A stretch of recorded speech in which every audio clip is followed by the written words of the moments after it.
I'm Dr. Orion Taraban, and this is Psychacks, Better Living Through Psychology. And the subject of today's short talk is suffering is expensive. When I was in grad school, I read a research paper on an experiment that surveyed tens of thousands of psychotherapy patients in America on a number of issues. And one of the survey items was the amount of time the psychotherapy patient spent suffering from the problem for which he or she sought therapy before actually contacting the therapist. And apparently, on average, an American experiences a problem for 10 years before contacting a therapist. 10 years on average. Now, on some level, this is understandable. Therapy is expensive, and we don't want to incur unnecessary expenses. It's true that we can get stuck from time to time in our lives, but we often find ways to get ourselves unstuck of our own accord. And it's generally a good idea to make as much progress on our own, regardless of the endeavor, before enlisting the help of a professional. That said, I was flabbergasted by this statistic. 10 years is a very long time. It's a decade of time. And we only have so many good decades in our life. 6? As an adult, 7 if we're lucky. 10 years is a significant portion of one's life to suffer potentially unnecessarily.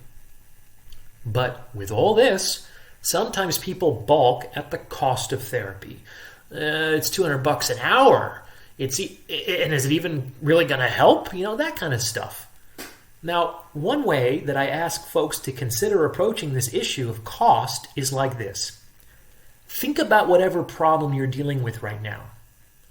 If you could write a check for $10,000 and this problem would just go away, would you do it?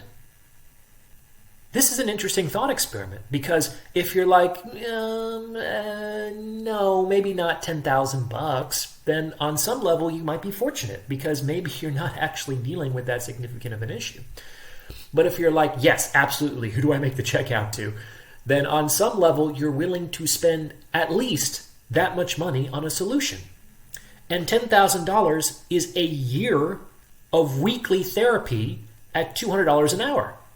And that, unlike the magic check in this thought exercise, could actually help to solve your problem. You're obviously willing to spend the money, and you could potentially save yourself 9 years of unnecessary suffering. You might not even need a year. If you think about this in this way, it's way more expensive to suffer. It's a useful thought exercise. Put a price tag on the magical removal of your problem. That is actually your budget for solving that problem. Hope this helps. If you'd like to suggest a topic for a future episode, or you'd like to schedule a consultation, you can reach me at psychackspodcast@gmail.com. Thanks for listening.